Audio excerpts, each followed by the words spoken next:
Halo teman-teman semuanya, Assalamualaikum warahmatullahi wabarakatuh. Perkenalkan, saya Fitri Rahmania, mahasiswa dari Prodi Bimbingan Konseling dengan NPM 244060682 dari Lokal A4 Angkatan 2024 dari Universitas Bunda Tarakan. Nah, baik teman-teman, video ini dibuat untuk memenuhi tugas penilaian akhir semester mata kuliah Konseling Kognitif Behavior yang diampu oleh Ibu Dr. Siti Maliha, SPSI, MPSI Psikolog. Nah, pada video ini saya akan menampilkan simulasi proses konseling menggunakan pendekatan konseling kognitif behavior atau CBT. Nah, kasus yang diangkat adalah seorang konseling yang mengalami kecemasan terhadap masa depannya yang ditandai dengan munculnya pikiran-pikiran negatif seperti keyakinan bahwa dirinya pasti akan gagal dan tidak memiliki masa depan yang baik. Bahkan, dalam kasus ini, konseling sampai mengalami kecemasan yang mengganggu aktivitas kesehariannya. Dalam simulasi ini, digunakan beberapa teknik CBT, yaitu identifikasi pikiran negatif, pengujian pikiran, kemudian restrukturisasi kognitif, serta penyusunan rencana tindak lanjut untuk membantu konseling mengembangkan pola pikir yang lebih realistis dan adaptif. Baik, berikut merupakan simulasi proses konseling yang telah dilakukan.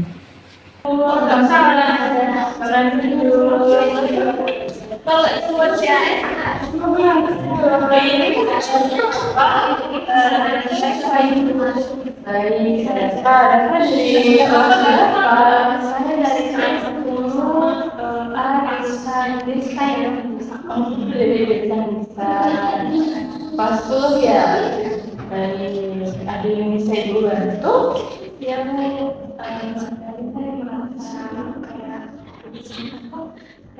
cemas, kayak ada keresahan seperti sebelum panjang. Yang tadi di sini sama siapa? Saya sendiri. Sendiri. Oke, jadi Reva habis belajar apa? Habis belajar ini belajar bahasa Inggris Bu. Bahasa Inggris susah atau tidak? Ya susah Bu, soalnya kan ya bahasa asing ya. Oh iya, bukan bahasa ibu ya. Oke, Eva sudah sarapan? Alhamdulillah. Oke, baik. Nah, Eva sudah sarapan. Ada kabar baik. Oke, sebelum kita lebih lanjut, Ibu ingin mengatakan bahwa kita di waktu sekitar 40 sampai 50 menit untuk sesi maksudnya ini. Nah, Bapak bebas menceritakan apa yang Bapak rasakan, yang Bapak rasakan saat ini. Ibu akan berinteraksi Anda. Oke, baik. Jadi Reva sebutkan bahwa Reva merasa cemas dan memiliki keresahan. Itu sebenarnya maksudnya. Reva sangat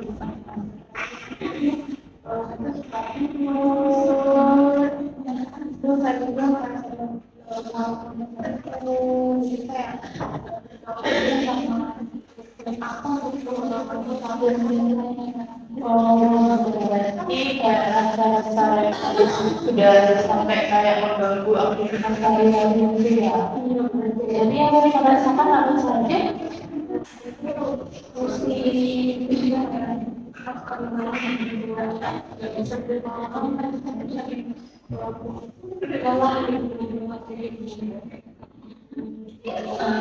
Jadi dari cemas itu Reva jadi kayak mual, terus kurang tidur, kebegaran gitu ya.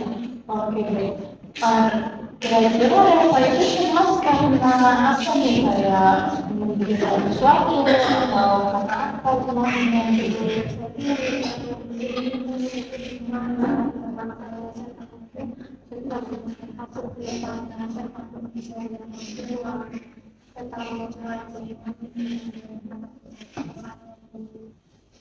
Oh gitu, jadi rasa cemas itu timbul dari rasa kayak ketakutan Reva mengenai masa depan gitu ya. Oke. Nah, kenapa bisa Reva memikirkan kayak cemas akan masa depan itu? Kayak apa yang ada di pikiran Reva sampai Reva bisa takut masa depan Reva itu bakal kayak nggak sesuai ekspektasi?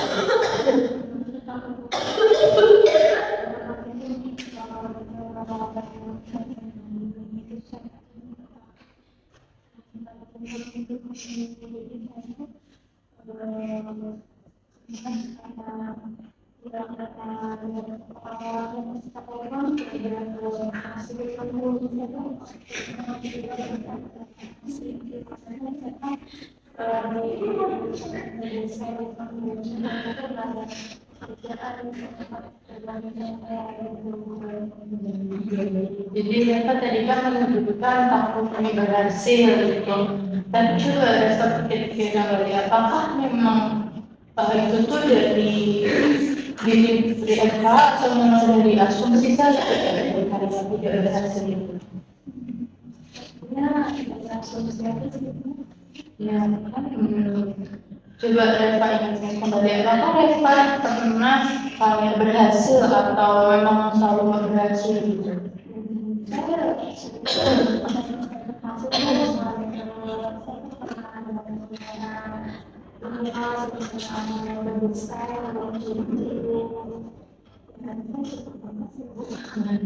Berarti kan enggak sepenuhnya apa yang ada terpikir bahwa ada hasil dan kecemasan yang mengakibatkan dari kecemasan masa depan itu bikin Reva kayak nggak pernah berhasil. Reva pernah berhasil juga kan gitu dari. Nah tadi menanggapi mengenai Reva yang takut akan dibilang Reva yang dari diri sendiri takut nanti kerja yang bagaimana kan yang menurut Reva itu pas Reva milih jurusan ini apakah Reva sudah melihat kayak prospek kerjanya mau bagaimana, pengen jadi apa gitu?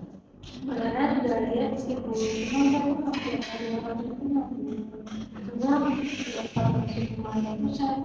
pilih-pilih saja. Pilih-pilih saja itu dari teman atau dari mana nih? Teman itu baik. Oke, jadi Reva menunjukkan kalau Reva itu cuma mengakibatkan mengganggu aktivitas Reva, terus Reva cuma sekarang memikirkan masa depan dan aku tidak berhasil. Nah, menurut Reva, apa yang bisa Reva lakukan untuk kayak mengurangi kecemasan tersebut begitu? Mungkin saya akan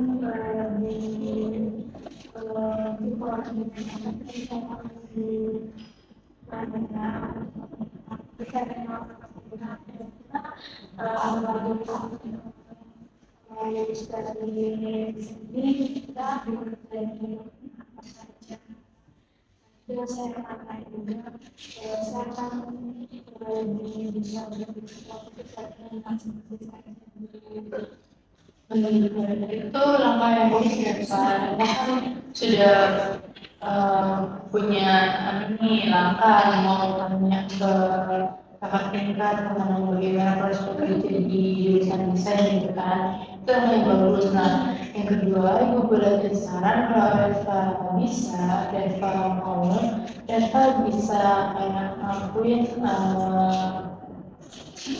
hal-hal apa yang bisa dilakukan sekarang, kayak tingkatkan kemampuan sekarang, kayak apa yang harus dipelajari sekarang itu dipelajari dengan pelan-pelan itu perjalanan. Jadi jangan mikirkan langsung ke depan nanti bagaimana bagaimana, kita bisa berjalan lebih arah dulu pelan-pelan, menjadi pelan-pelan nanti insya Allah pasti ada jalannya.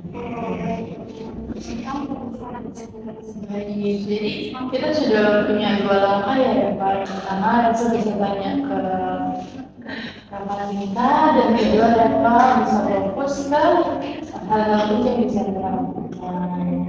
Oke, menurut Reva bagaimana perasaan Reva sekarang? Sangat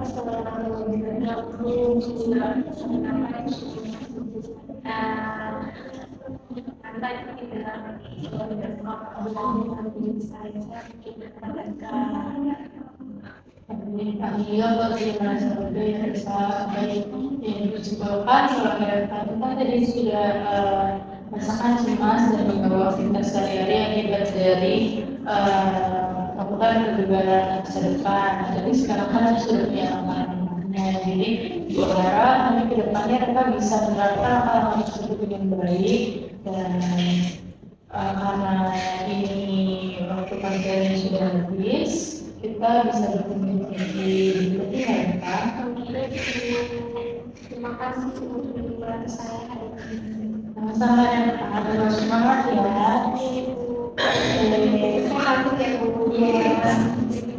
Ibu, ada bersama pasukan duduk. Ya Ibu. Baik, Reva, apa kabar hari ini? Alhamdulillah, baik Ibu. Saya pun sudah Oke, Reva tadi kesini sama siapa? saya sendiri. Kita sudah sarapan. Ya, udah sarapan paling enggak. Ada sebenarnya enggak? Enak Bu. Baik. Pakai telur. Nanti Ibu coba. Oke, belajar kemarin kan kita sudah membahas mengenai kecemasan kamu dan pikiran kamu nih. Dan kita juga sudah punya langkah kemarin. Bisa disebutkan kemarin apa saja? Kemarin tanya sama kami, habis itu cobalah yang saya bisa coba pada bulan tanpa harus bersolusi dan lebih amas. Baik, berarti aku sudah memahami ya apa yang Reva lakukan. Oke, bagaimana Reva setelah menemukan langkah itu selama 1 minggu ini? Saya sudah pernah dulu saya dari tapi baik banget dan kalau saya begini ini pasti saya tahu saya pasti itu namanya kamu jadi kayak Bisa dikatakan arsitektur. iya itu kalau mereka mau coba bertahan belajar seperti itu saya Baik, berarti saya sudah ada pemahaman mengenai ke depan bagaimana ya Reva. Oke, kemudian apa yang ingin Reva tinggalkan selanjutnya nih setelah ini? mungkin saya akan mengingatkan mungkin saya harus mungkin saya akan jadi saya akan belajar bisa perlahan seperti teknik kayak gambar samping kiri kanan atas Oke, nah untuk kecemasan Reva ini apakah masih terasa mual-mualnya dan sulit tidurnya? untuk ini udah mulai akhir dan juga cuman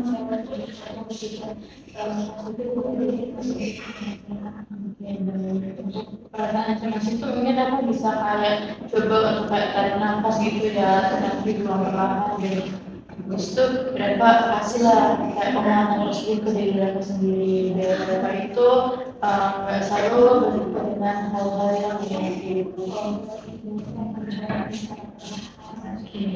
Karena dari sini kita bisa lihat mereka ke depannya sudah punya prospek yang bisa yang bagus. Gue harap ke depannya mereka bisa melanjutkan langkah-langkah tersebut dan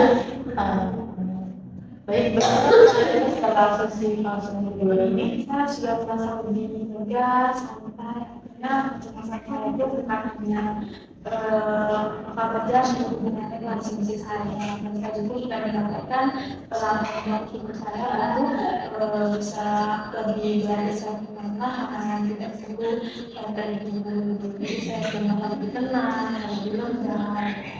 Oke, karena waktu kita sudah habis.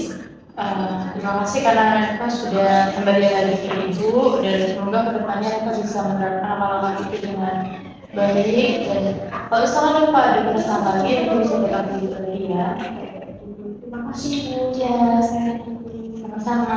Terima kasih sudah bercerita lagi videonya. Berdasarkan hasil konseling menunjukkan perkembangan positif dalam mengelola kecemasan terhadap masa depannya. Konseling mulai mampu mengenali pikiran negatif yang muncul, menguji kebenarannya, serta menggantinya dengan pikiran yang lebih realistis dan adaptif. Sekian video dari saya. Mohon maaf apabila ada salah kata dan salah dalam penyampaian. Wassalamualaikum warahmatullahi wabarakatuh.